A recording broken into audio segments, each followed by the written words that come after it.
नमस्कार साथियों, कैसे हैं आप सभी। उम्मीद है आप बहुत ही जबरदस्त तरीके से होंगे और जबरदस्त और शानदार तरीके से तैयारी करते होंगे। ठीक है, तो हम आ चुके हैं आपके लिए जीएस का जबरदस्त प्रैक्टिस सेट लेके। ठीक है, हम लोग की क्या प्लानिंग रहने वाली थी आप लोगों ने देखा ही था। अच्छा ठीक है, एक चीज मैं बताता हूँ। सारा सिलेबस से मैं मिक्स करके तो चल ही रहा हूँ। जो करेंट अफेयर की चीजें हैं,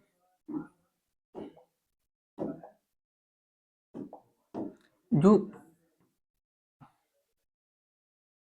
करेंट अफेयर की चीजें बच रही हैं, जैसे हो गया आपका जो इम्पोर्टेंट हो जाते हैं प्रमुख नियुक्तियां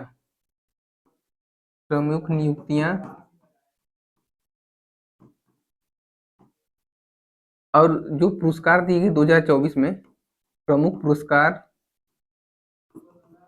सम्मेलन और कुछ जैसे राष्ट्रीय प्रक्रियाएं, जैसे मतलब कि ब्रिक्स सम्मेलन, ओलंपिक, ये सब के बारे में जो जितने भी नए नए क्वेश्चन है सारे हम कवर करने वाले एक अलग टॉपिक के माध्यम से। ठीक है, जैसे एक जनगणना भी हो गया, उसको भी एक सेपरेट अलग से वीडियो बनाऊंगा। मतलब वो किसी भी एग्जाम के लिए इंपॉर्टेंट हो जाएंगे। ठीक है, और आपके लिए जबरदस्त जो 8,000 प्रश्न आ रहे हैं, 8,000 वन लाइनर। ठीक है, इसकी जो 8,000 वन लाइनर वाले क्वेश्चन हमारे मतलब जो वीडियो आने वाला है, उसके माध्यम से आपका संपूर्ण रिवीजन हो जाएगा और किसी भी एग्जाम में आपको 100% इस वीडियो से लाभ मिलने वाला है। ठीक है, तो इसको आप लोग एकदम कंपलसरी देखेंगे। ठीक है, अब जबरदस्त तरीके से अपनी प्रैक्टिस पे चलते हैं। आइए, तो आपका पहला प्रश्न आ चुका है, जामदा लोक नृत्य। जामदा लोक नृत्य भारत के किस राज्य से संबंधित है? तो हम बात करेंगे जामदा लोक नृत्य झारखंड से संबंधित है। ठीक है, असम का लोक नृत्य का बात हो रहा है, शास्त्रीय नृत्य का नहीं, लोक नृत्य का बात हो रहा है। तो यहाँ अच्छा, असम का शास्त्रीय नृत्य क्या हो जाएगा? आपका हो जाएगा सत्रिया। ये शास्त्रीय नृत्य है। ठीक है, अब लोक नृत्य की बारे में करेंगे। अच्छा, महाराष्ट्र का लोक नृत्य क्या हो जाएगा? लावड़ी और तमाशा।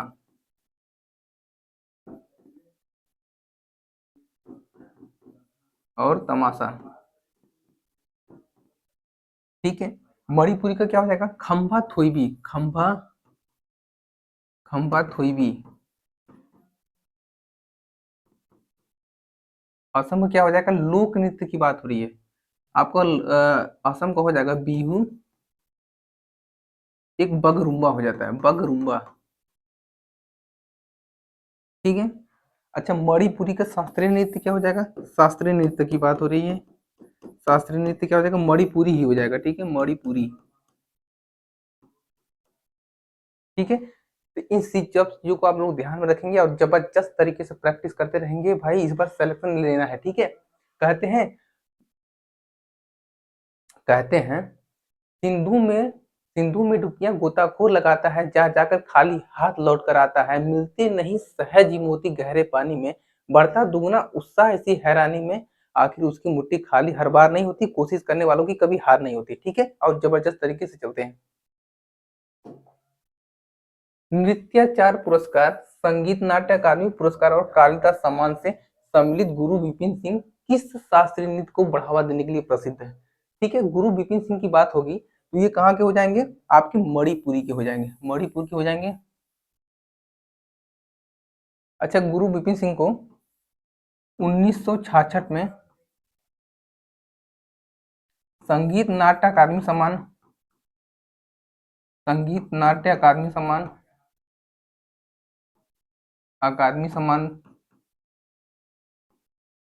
सम्मान मिला। ठीक है, फिर 1989 में कालिदास सम्मान मिला, कालिदास सम्मान। ठीक है, अब हम कुचिपुड़ी की बात करेंगे। कुचिपुड़ी कहाँ का है? कहाँ का है? तो ये आंध्र प्रदेश का है, आंध्र प्रदेश का हो जाएगा। ओडिसी, ओडिसी का ही हो जाएगा। इसका यहाँ का शास्त्रीय नृत्य तो ओडिसी ही है। ठीक है, शास्त्रीय नृत्य की बात हो रही, कथक यूपी का हो जाएगा आपका। ठीक है, ठीक है, जबरदस्त तरीके से भाई प्रैक्टिस में अगर मजा आ रहा हो, अगर आपको कुछ मतलब बताना है कि सर ये करवा दीजिए, तो आप जो भी कहेंगे उस तरीके से करवाया जाएगा। ठीक है, कोई दिक्कत वाली बात नहीं है। और आपको सेशन जबरदस्त तरीके से समझ में आ रहा था, एक बार लाइक शेयर जरूर कर दें। अब तीसरा प्रश्न आ गया, मीनाती मिश्रा। मीनाती मिश्रा भारत की किस शास्त्रीय नृत्य से जुड़ी हुई है? ठीक है, मीनाती मिश्रा जी की बात होगी तो ये भारत के ओडिसी स्टेट से संबंधित हैं, यहीं की आप शास्त्रीय नृत्य से जुड़ी हुई है। ठीक है, तो इन्हें 1975 में उड़ीसी नाट्य अकादमी से सम्मानित किया गया। उड़ीसी नाट्य अकादमी से सम्मानित किया गया, नाट्य अकादमी से सम्मानित किया गया। अच्छा, 2012 में इन्हें भारत का सर्वोच्च चौथा नागरिक सम्मान मिला। ठीक है, पद्मश्री यानी कि 2012 में।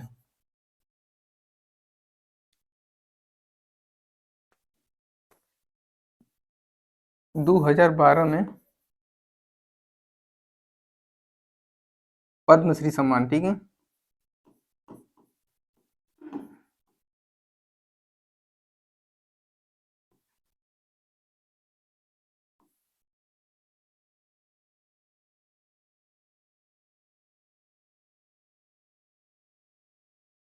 ठीक है।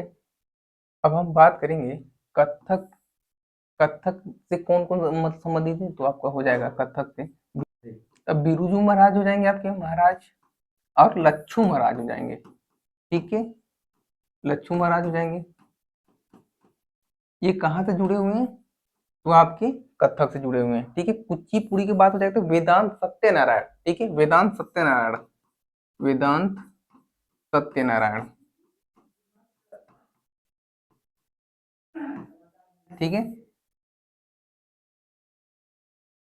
ठीक है। तीसरा प्रश्न होगा आपका, चौथे जबरदस्त तरीके चौथे प्रश्न में आते हैं। देवदास स्मृति पंथी नृत्य पुरस्कार किस राज्य से संबंधित है? देवदास स्मृति पंथी नृत्य पुरस्कार किस राज्य से संबंधित है? ठीक है, किस राज्य से संबंधित है, तो आपका हो जाएगा झारखंड से संबंधित है। ठीक है, झारखंड से संबंधित है, झारखंड से संबंधित है। यहाँ कुछ अन्य पुरस्कार हो जाएंगे। अन्य पुरस्कार के बारे में देखते हैं, यहाँ कौन सा दिया जाता है, गुरु घासीदास पुरस्कार, गुरु घासीदास सम्मान, घासीदास सम्मान,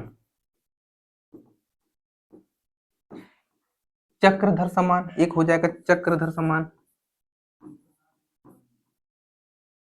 चक्रधर सम्मान ये छत्तीसगढ़ राज्य द्वारा दिया जाता है। ठीक है, छत्तीसगढ़ राज्य द्वारा दिया जाता है। ठीक है, नेक्स्ट क्वेश्चन पर आ जाते हैं। संथाल समुदाय भारत का एक निर्जाति जाति समूह है। जो संथाल समुदाय पूर्वी भारत का एक निर्जाति जाति समूह है। ठीक है, निर्जाति समूह है पूर्वी राष्ट्रों का। इसमें कितने राज्य आए जाएंगे आपके, संथाल समुदाय जहां निवास करता है, आपके 4 हो जाएंगे। आपका पहला हो जाएगा बिहार, पश्चिम बंगाल, बिहार, पश्चिम बंगाल, उड़ीसा और झारखंड, और झारखंड। ठीक है, इन सब चीजों को आप ध्यान रखेंगे। नेक्स्ट क्वेश्चन, निम्नलिखित में से किसने द बेंच लिखी? किसने द बेंच लिखी? ठीक है, तो हम बात करेंगे द बेंच किसने की, मेघन मार्कल ने लिखी, मेघन मार्कल ने लिखी। अमिताभ घोष की बात करेंगे, अमिताभ घोष का अक्सर एग्जाम में पूछा जाता है कि इन्हें क्या लिखी। ठीक है, इनका बड़ा फेमस हो जाता है अफीम सागर, अफीम सागर।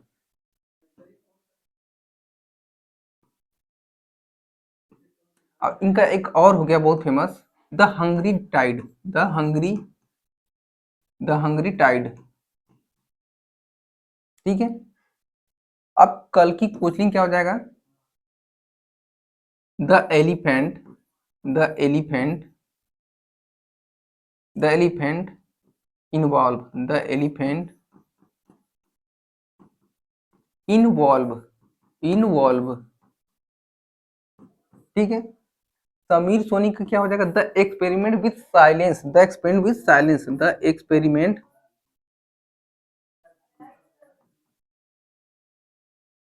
With silence.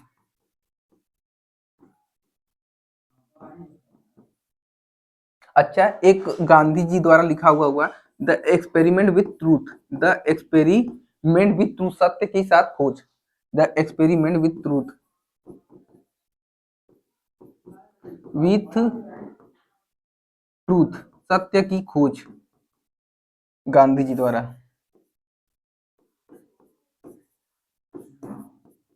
ठीक है, ये सब पुस्तक अक्सर एग्जामों में पूछे जाने वाले प्रश्न है, इसको आप लोग इंपॉर्टेंट नोट कर लेंगे। ठीक है, अगला क्वेश्चन, अंतरराष्ट्रीय बालिका दिवस कब मनाया जाता है जाएगा? ठीक है, 2024 में अंतरराष्ट्रीय बालिका दिवस 11 अक्टूबर को मनाया गया। ठीक है, 11 अक्टूबर को मनाया गया। 13 अक्टूबर को आपदा नवीनीकरण दिवस, आपदा नवीनीकरण दिवस। ठीक है, 12 अक्टूबर को विश्व दृष्टि दिवस,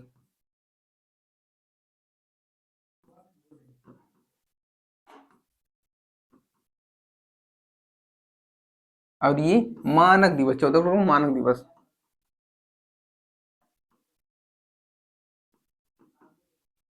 ठीक है, अगर भैया मजा आ रहा हो तो एक बार सब्सक्राइब, जिन भी साथियों ने सब्सक्राइब नहीं किया सब्सक्राइब जरूर कर दे और अपने मित्र तक शेयर कर दे। ठीक है,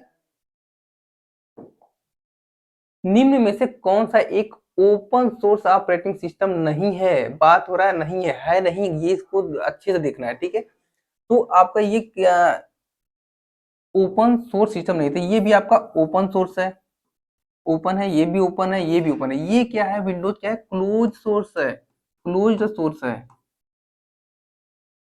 आपका राइट आंसर हो जाएगा ए वाला। ठीक है, अब जबरदस्त तरीके से हम लोग 9वें प्रश्न चलेंगे। ठीक है, इंडिया शब्द इंडस से आया है, जिसे संस्कृत में क्या कहा जाता है? इंडिया शब्द इंडस से आया है, जिसे संस्कृत में सिंधु कहा गया। अच्छा, सिंधु नदी की उत्पत्ति कहाँ से हुई? इसकी उत्पत्ति कहाँ से हुई? तो इसकी उत्पत्ति मानसरोवर झील, मानसरोवर झील, मानसरोवर झील के पास एक कैलाश रेंज है, कैलाश रेंज। तो कैलाश रेंज ग्लेशियर से हुई, Kailash range glacier, Kailash range glacier से हुई। अच्छा, इसकी सहायक नदी कौन सा है? सिंधु नदी की सहायक नदी। ठीक है, सिंधु की सहायक नदी, सहायक नदियां आपका चेनाब हो जाएगा, चेनाब, रावी सतलज, रावी सतलज, सतलज, ब्यास आदि नदियां हो जाएंगे। ठीक है, अब नेक्स्ट क्वेश्चन में चलते हैं। निम्नलिखित में से किसने इंडिका लिखी, जिसमें मौर्य राजवंश के शासक के समय भारत का वर्णन किया? ठीक है, जो इंडिका किसने लिखी? तो मेगास्थनीज ने लिखा था। और ये मेगास्थनीज कौन था? मेगास्थनीज कौन था? तो मेगास्थनीज को सेलुकस निकेटर का दरबारी था, जिसे चंद्रगुप्त मौर्य ने 305 बीसी में हराया था, और सेल्यूकस निकेटर की पुत्री हुई हेलेना, उससे विवाह किया। ठीक है, उसके बाद सेल्यूकस निकेटर ने मेगास्थनीज को चंद्रगुप्त मौर्य के दरबार में भेज दिया। ठीक है, वही मेगास्थनीज है। अच्छा, स्ट्रेबो ने क्या लिखी? स्ट्रेबो ने जियोग्राफिका लिखी, जियोग्राफिका लिखी। क्या लिखी भैया? जियोग्राफिका लिखी। अच्छा जी, अब ये हो गया। तो प्लीनी ने क्या लिखी? प्लीनी ने क्या लिखी? Natural history, natural history. ठीक है भैया, नेचुरल हिस्ट्री। अब भैया आप बताएंगे डियोडोरस सिकुलस ने क्या लिखा? ठीक है, तो बताएंगे भैया क्या हो जाएगा? बिब्लियोकस, बिब्लियो, बिब्लियो, बिब्लियो हिस्टोरिका। ठीक है, बिब्लियो हिस्टोरिका। ठीक है भैया, अब आप ये बताइए फादर ऑफ हिस्ट्री किसे कहा जाता है? फादर ऑफ हिस्ट्री किसे कहा जाता है?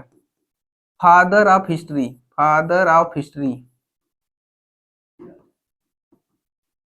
तो फादर ऑफ हिस्ट्री किसे कहा जाता है? हेरोडोटस को, हेरोडोटस को। ठीक है, ये सब चीजें आपको ध्यान में रखना है। ठीक है, अब जबरदस्त तरीके से नेक्स्ट क्वेश्चन पे चलते हैं। आपका 11वां प्रश्न आने वाला है। ये सभी प्रैक्टिस सेट से आपको एसएससी जीडी में बहुत ज्यादा मदद मिलने वाला है, क्योंकि जो प्रीवियस ईयर के क्वेश्चन पूछे गए हैं मैंने उन्हीं से क्वेश्चन को उठाए हैं। ठीक है, उन्हीं को एक्सप्लेन किया जा रहा है यहाँ पे। और दूसरी चीज, जो प्रीवियस ईयर क्वेश्चन नहीं है तो उसी सिलेबस से मैंने उठाया कि उस सिलेबस को कवर किया जा सके, ठीक है।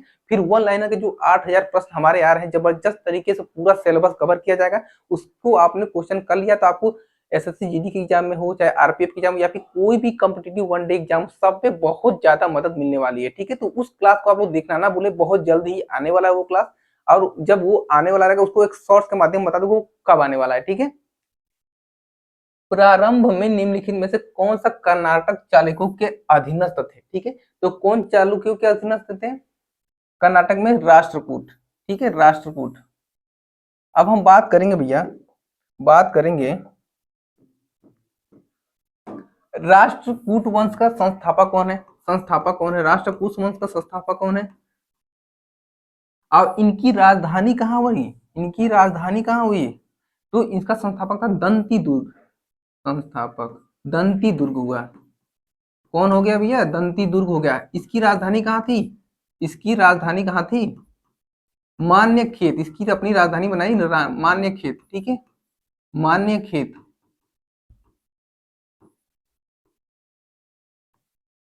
मान्य खेत इसने अपनी राजधानी बनाई। अब सातवाहन वंश का संस्थापक कौन था? सातवाहन वंश का संस्थापक कौन था? सीमुक हुआ। कौन हुआ भैया? सीमुक हुआ। प्रतिहार वंश का बताएंगे, पाल वंश का बताइए भैया क्या हो जाएगा? प्रतिहार क्या हो जाएगा? प्रतिहार वंश क्या हो जाएगा? नागभट्ट प्रथम। नागभट्ट प्रथम हो जाएगा। नागभट्ट प्रथम हो जाएगा। और पाल वंश का कौन सा हो जाएगा? पाल वंश क्या हो जाएगा? गोपाल हो जाएगा। भैया प्रैक्टिस में मजा आ रहा है तो बस सेशन को लाइक शेयर सब्सक्राइब जरूर भी कर देना, ठीक है। मौलिक कर्तव्य को भारतीय संविधान के भाग थर्ड में नहीं रखा गया क्योंकि भाग थ्री है, क्या है भैया? भाग थ्री क्या है? वाद्य योग्य है, जस्टिफेबल, जस्टिफाइबल है, जस्टिफाइबल है, ठीक है। अच्छा हम बात करेंगे भाग चार का। भाग चार का जिसमें मौलिक कर्तव्य है। क्या है? मौलिक कर्तव्य है, जिसे रूस के संविधान से लिया गया है। रूस के संविधान से लिया गया है, संविधान से लिया गया है, जिसे चैलेंज नहीं किया जा सकता, ठीक है। जो जिसे चैलेंज कोर्ट में चैलेंज नहीं किया जा सकता, जो वाद योग्य नहीं है, वाद योग्य नहीं है, चैलेंजेबल नहीं है, ठीक है, वाद योग्य नहीं है, ठीक है। भाग तीन हुआ, एक भाग तीन हुआ। भाग तीन, भाग तीन में क्या है? मूल कर्तव्य है, मूल अधिकार है, मूल अधिकार है। इसे यूएसए के संविधान से लिया गया, यूएसए के संविधान से लिया गया, जो चैलेंजेबल है, ठीक है, संविधान से लिया गया, ठीक है, जिसे चैलेंज किया जा सकता, जो वाद्य योग्य है, वाद्य योग्य है, वाद्य योग्य है, ठीक है जी, ठीक है भैया। अब नेक्स्ट क्वेश्चन में चलते हैं। भारतीय संविधान का कौन सा अनुच्छेद लोक सेवा आयोग के सदस्यों को हटाने से निलंबन तक से संबंधित है, ठीक है। तो आपका हो जाएगा अनुच्छेद सेवा को सदस्यों से हटाने से निलंबन से संबंधित है, 317 हो जाएगा, अनुच्छेद 317 यानी कि आर्टिकल 317। अच्छा अनुच्छेद 20 में, 320 में क्या है? यूपीएससी के कार्यों का वर्णन है भैया जी, यूपीएससी के कार्यों का वर्णन है जी, यूपीएससी के कार्यों का वर्णन है, ठीक है भैया। इसमें क्या है? अनुच्छेद मतलब यानी कि आर्टिकल 324 में क्या है? चुनाव आयोग है। 324 में क्या है भैया जी? चुनाव आयोग है। क्या है भैया जी? चुनाव आयोग है। अच्छा 315 में क्या है? यूपीएससी है भैया, यूपीएससी है, ठीक है। तो इन बातों को आप लोग ध्यान रखेंगे, जितने भी इंपॉर्टेंट आर्टिकल है, मैं लगभग आप लोग देख रहे होंगे हर रोज कुछ कुछ आर्टिकल मतलब एक क्वेश्चन के माध्यम से आते हैं, कई तो करते हैं, ठीक है। सारे ऑप्शन करते हैं, जो इंपॉर्टेंट आपके होते हैं ये कवर होते जा रहे हैं, तो ये सब चीजों का आप लोग ध्यान रखेंगे। भारत के संविधान का कौन सा अनुच्छेद राष्ट्रपति को संसद के दोनों सदनों की संयुक्त को बैठक बुलाने की शक्ति प्रदान करता है? ठीक है, तो आर्टिकल 108 हो जाएगा आपका।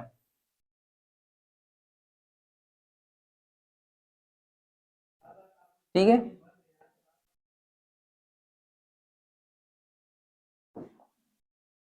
राज्यसभा द्वारा एक धन विधेयक को दिनों के भीतर या तो सिफारिशों के साथ या सिफारिश के बिना लोकसभा में भेजा जा सकता है, अनिवार्य है। ठीक है, 14 दिन के बाद, 14 दिन के बाद अगर इसे नहीं भेजा तो ये स्वतः ही पास हो जाता है। ठीक है,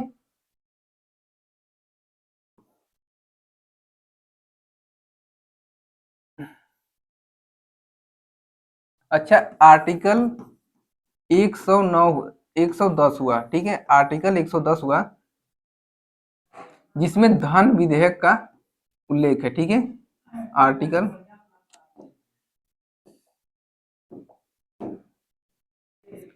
आर्टिकल 109 में धन विधेयक का जिक्र है। ठीक है, धन विधेयक, धन विधेयक का प्रावधान है। ठीक है, आइए देखते हैं आगे। एक भारतीय राज्य राज्यपाल अपने कार्यालय में प्रवेश करने अपना पदभार ग्रहण करने से पहले के समक्ष शपथ या प्रतिज्ञा लेता है। ठीक है, तो हम पढ़ेंगे एक आर्टिकल हुआ 155, आर्टिकल हुआ 155, इसमें राज्यपाल का नियुक्ति का प्रावधान है। राज्यपाल के नियुक्ति का प्रावधान है, नियुक्ति का प्रावधान है। अच्छा, राज्यपाल का नियुक्ति किसके द्वारा होता है? राष्ट्रपति के द्वारा, राष्ट्रपति के द्वारा। ठीक है जी, तो इसका राइट आंसर क्या हो जाएगा? राज्य के संबंध में क्षेत्राधिकारी का प्रयोग करने वाले उच्च न्यायालय के मुख्य न्यायाधीश। ठीक है जी,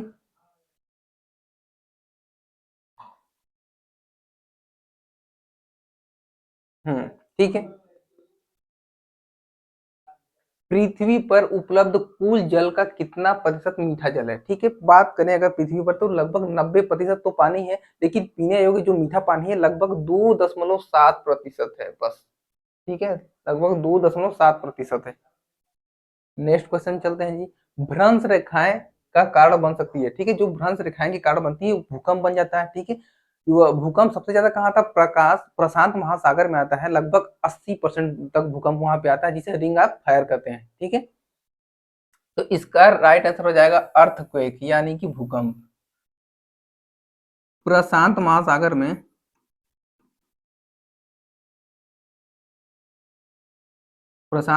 में सबसे अत्यधिक भूकंप आता है महासागर में, 80% तक प्रतिशत तक भूकंप आता है,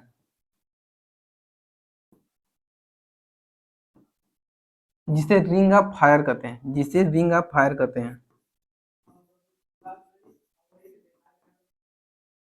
रिंग ऑफ फायर कहते हैं। ठीक है भैया जी, ठीक है जी। अब नेक्स्ट क्वेश्चन पे आते हैं। निम्नलिखित में से किस शब्द का अर्थ फलों को उगाना है? किस शब्द का अर्थ फलों को उगाना है? लगभग सभी को ये पता भी होगा। इसका राइट आंसर हो जाएगा पोमी कल्चर। बताएंगे भैया, सेरी कल्चर के अंदर किस चीज का पालन होता है? एपी कल्चर के अंदर क्या होता है? आर्बोरी कल्चर क्या होता है? तो बात करेंगे आर्बोरी कल्चर, इसके अंदर सजावटी पौधे, सजावटी पौधों का उत्पादन होता है, सजावटी पौधों का उत्पादन होता है। इसके अंदर क्या होता है? एपी कल्चर के अंदर क्या होता है? मधुमक्खी पालन, मधुमक्खी पालन। ठीक है, अब बात करेंगे सेरी कल्चर के अंदर रेशम, रेशम उत्पादन होता है, कच्चा रेशम। ठीक है, ठीक है जी भैया। अब नेक्स्ट क्वेश्चन में चलते हैं। अच्छा ठीक है, आपका जबरदस्त तरीके से वन लाइनर प्रश्न आ चुके हैं। लगभग 200 प्रश्न हमने कर रखे हैं। अब 300 मतलब 300 से आज का शुरुआत हो गया है। ठीक है जी, अब बात करेंगे आकार की दृष्टि से भारत का विश्व में कौन सा स्थान है? आकार की दृष्टि से भारत का विश्व में 7वां स्थान है। ठीक है, पहले पे कौन है भैया? रूस है। ठीक है, मृदा में जल की मात्रा कितने प्रतिशत तक होती है? मृदा में जल की मात्रा 25% तक होती है। ठीक है भैया जी, वन महोत्सव सप्ताह कब मनाया जाता है? वन महोत्सव सप्ताह कब मनाया जाता है? 1 से 7 जुलाई के बीच में मनाया जाता है, 1 से 7 जुलाई तक मनाया जाता है, ठीक है। सुंदरी वृक्ष किस प्रकार के वन वनस्पति है? सुंदरी वृक्ष किस प्रकार के वन का वनस्पति है? ज्वारी वन का वनस्पति है, ठीक है जी। भारतीय वन अनुसंधान संस्थान कहाँ है? भारतीय वन अनुसंधान संस्थान कहाँ है? देहरादून में है, ठीक है, देहरादून में। ये सब काफी इंपॉर्टेंट प्रश्न चाहते, सीधा प्रश्न में डायरेक्ट यही से फंसेंगे, ठीक है। आप लोग भी कहोगे भैया सीधा पेपर पहले ही लिख करा दिया। भारत में सर्वाधिक जैव विविधता पाई जाती है शांत घाटी में, ठीक है, शांत घाटी में। बात करते कैबुल लामजाओ नेशनल पार्क कहाँ स्थित है? मणिपुर में। कहाँ स्थित है भैया? मणिपुर में। आइए नेक्स्ट चलते हैं। बात करें जिम कॉर्बेट राष्ट्रीय उद्यान कहाँ है? उत्तराखंड में। जिम कॉर्बेट राष्ट्रीय उद्यान कहाँ है? उत्तराखंड में, ठीक है। किस राज्य में अरब सागर मानसून है और बंगाल खाड़ी मानसून दोनों से ही वर्षा होती है? पंजाब में, ठीक है जी, पंजाब में होती है। गोदावरी नदी कहाँ से निकलती है? गोदावरी नदी कहाँ से निकलती है? तो नासिक से निकलती है। नासिक कहाँ है? महाराष्ट्र में पड़ता है, ठीक है। अच्छा, जो कुंभ मेला होता है नासिक में भी लगता है, ठीक है। कुंभ मेला 4 जगह लगता है, कहाँ का लगता है? पहला प्रयागराज में लगता है, प्रयागराज में लगता है, नासिक में लगता है, हरिद्वार में लगता है, एक कहाँ लगता है भैया? एक और उज्जैन लगता है। कहाँ कहाँ है? उज्जैन एमपी में है, हरिद्वार कहाँ है? उत्तराखंड में है, नासिक कहाँ है? महाराष्ट्र में है, प्रयागराज कहाँ है? यूपी में है। अच्छा, कुंभ मेले का सर्वप्रथम शुरुआत किसने किया? हर्षवर्धन ने, ठीक है। कुंभ मेले का शुरुआत हर्षवर्धन ने किया। कुंभ की शुरुआत हर्षवर्धन द्वारा हुआ, ठीक है, हर्षवर्धन, ठीक है भैया। उसी समय से लगातार ये चलता ही आ रहा है। किस नदी को दक्षिण गंगा कहा जाता है? किस नदी को दक्षिण गंगा कहा जाता है? गोदावरी। मेट्टर बांध किस नदी पर बना है? मेट्टर बांध किस नदी बना है? कावेरी नदी पर, ठीक है। जादूगोड़ा किस लिए प्रसिद्ध है? ठीक है, जादूगोड़ा किस लिए प्रसिद्ध है? तो यूरेनियम की खदानों के लिए, ठीक है, यूरेनियम की खदानों के लिए, ठीक है। झारखंड का झिरिया झील, झारखंड का झिरिया पश्चिम बंगाल का रानीगंज किस लिए प्रसिद्ध है? कोयले की खदानों के लिए, कोयले की खानों के लिए, ठीक है, कोयलों की खानों के लिए।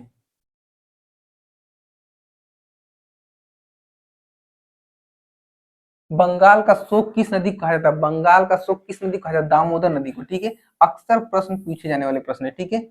नर्मदा घाटी किस प्रकार घाटी है? नर्मदा जो घाटी है किस प्रकार घाटी है? तो ये अंश घाटी है, ठीक है, अंश घाटी है जी। भारत के किस राज्य में थार मरुभूमि स्थित है? ठीक है, राजस्थान में हो जाएगा आपका राजस्थान। भारत का सबसे छोटा जिला, भारत का सबसे छोटा जिला, ठीक है, माहे है, ठीक है, 9 वर्ग किलोमीटर पुडुचेरी में, ठीक है जी, ठीक है भैया। नेक्स्ट जी आ जाते हैं। दक्षिण भारत का दूसरा सर्वोच्च शिखर है, दक्षिण भारत का दूसरा सर्वोच्च शिखर कौन है? दोद्दा बेटा, 2637 मीटर नीलगिरी का सर्वोच्च शिखर है, ठीक है। दक्षिण भारत का सर्वोच्च शिखर है अनाईमुड़ी, दक्षिण भारत की सबसे ऊंची चोटी है और इसकी ऊंचाई है 2695 मीटर, 2695 मीटर। धूपगढ़ चोटी स्थित है, धूपगढ़ चोटी स्थित है सतपुड़ा श्रेणी में। कहाँ जी? सतपुड़ा सिटी श्रेणी में। महादेव पहाड़ियां किस पर्वत श्रेणी का भाग है? महादेव पहाड़ियां किस पर्वत श्रेणी का भाग है? सतपुड़ा का, ठीक है, ठीक है भैया, सतपुड़ा का है। बात करेंगे माउंट एवरेस्ट शिखर पर चढ़ने वाली पहली महिला, Junko Tabei Japan, Junko Tabei Japan. Kullu घाटी किस श्रेणी का बीच अवस्थित है? कुल्लू घाटी किस पर्वत श्रेणी के बीच अवस्थित है? धौलाधार तथा पीर पंजाल, धौलाधार तथा पीर पंजाल। हिमालय की सबसे पूर्वी चोटी कौन सी है? हिमालय की सबसे पूर्वी चोटी कौन सी है? नामचा बरवा, अरुणाचल प्रदेश, तिब्बत में, ठीक है। नागा खासी और गारो पहाड़ियां स्थित है, नागा खासी और गारो पहाड़ियां स्थित है कहाँ? पूर्वांचल पर्वतमाला में, पूर्वांचल पर्वतमाला में, ठीक है जी। नेक्स्ट क्वेश्चन पे चलते हैं।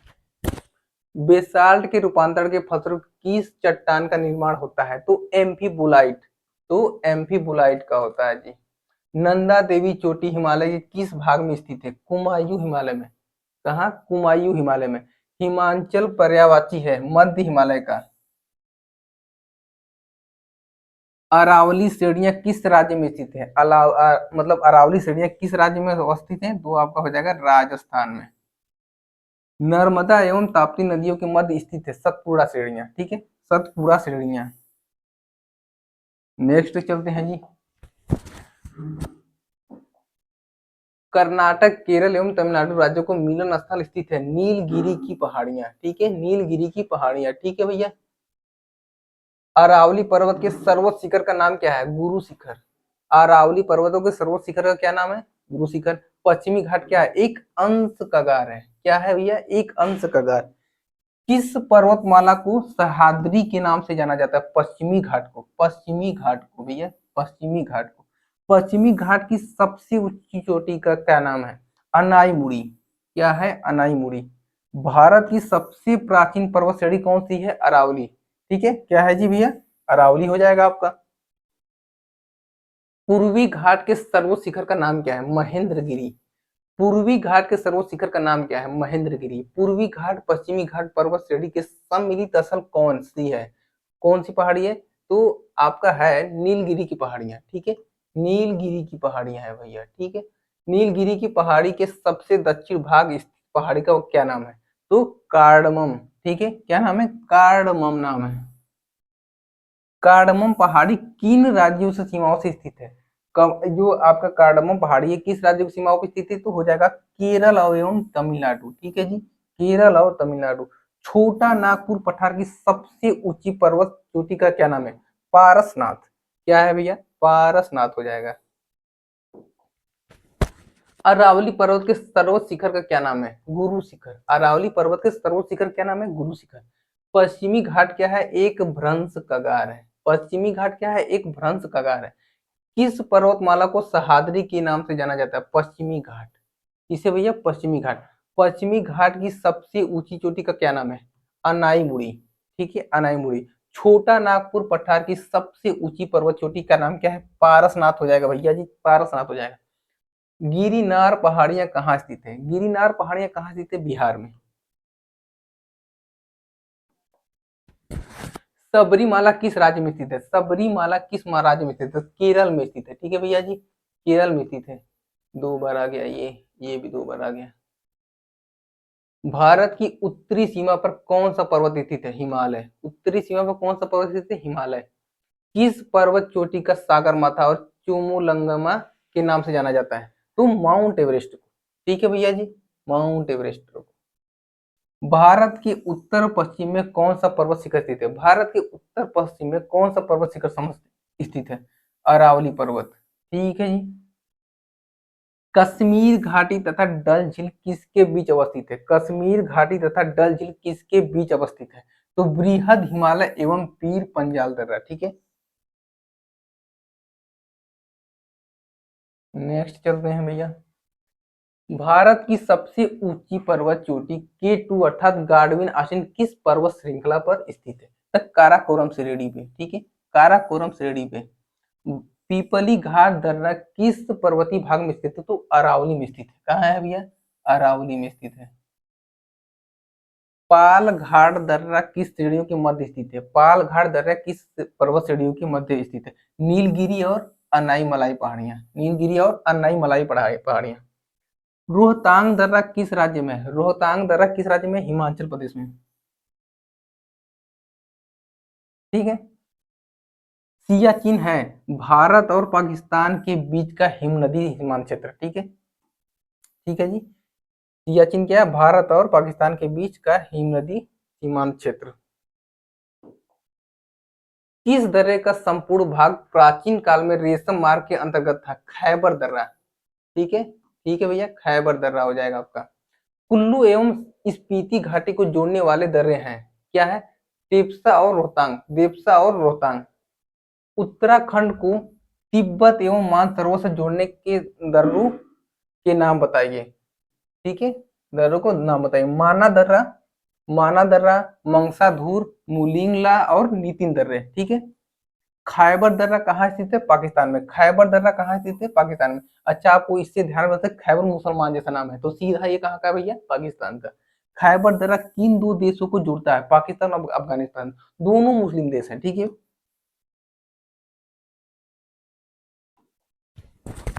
सिप किला बराल और पाचाल दर्रे किस राज्य में स्थित है? हिमाचल प्रदेश में। सिप किला, बाराल और पाचाल कहाँ है? हिमाचल प्रदेश में। जवाहर सुरंग का नाम किस दर्रे को दिया गया है?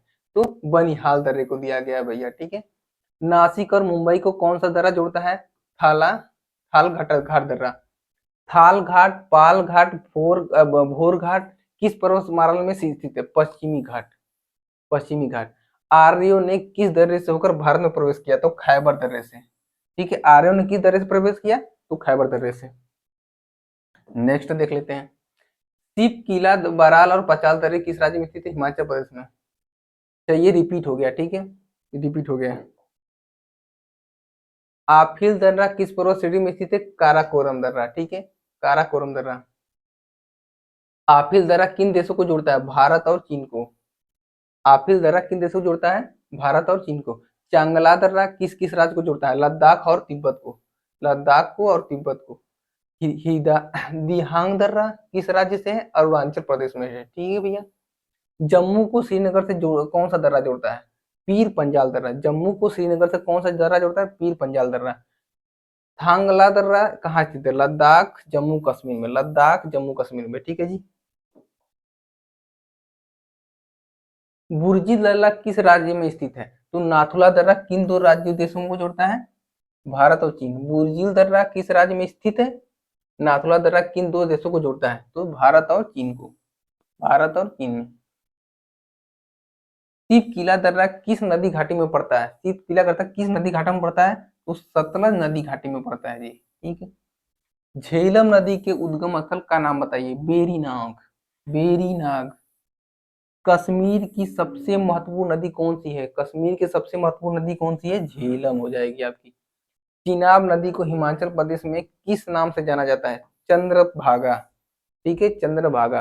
रावी नदी कहाँ निकलती है? रावी नदी कहाँ से निकलती है? रोहतांग दर्रे के पास से निकलती है भैया जी, रोहतांग दर्रे के पास से निकलती है। रावी नदी किन अन्य नामों से जानी जाती, मार्गों से जाना जाता है? नामों से। रावी नदी को किन अन्य नामों से जाना जाता है? पुरुषड़ी या इरावती, ठीक है। ब्यास नदी कहाँ से निकलती है? ब्यास कुंड से निकलती है भैया जी। ब्यास नदी को किन अन्य नाम से जाना जाता है? बिपाशा या आर्गिकिया, या आर्गिकिया। सतलज नदी कहाँ से निकलती है? सतलज नदी कहाँ से निकलती है? राक्षस ताल से।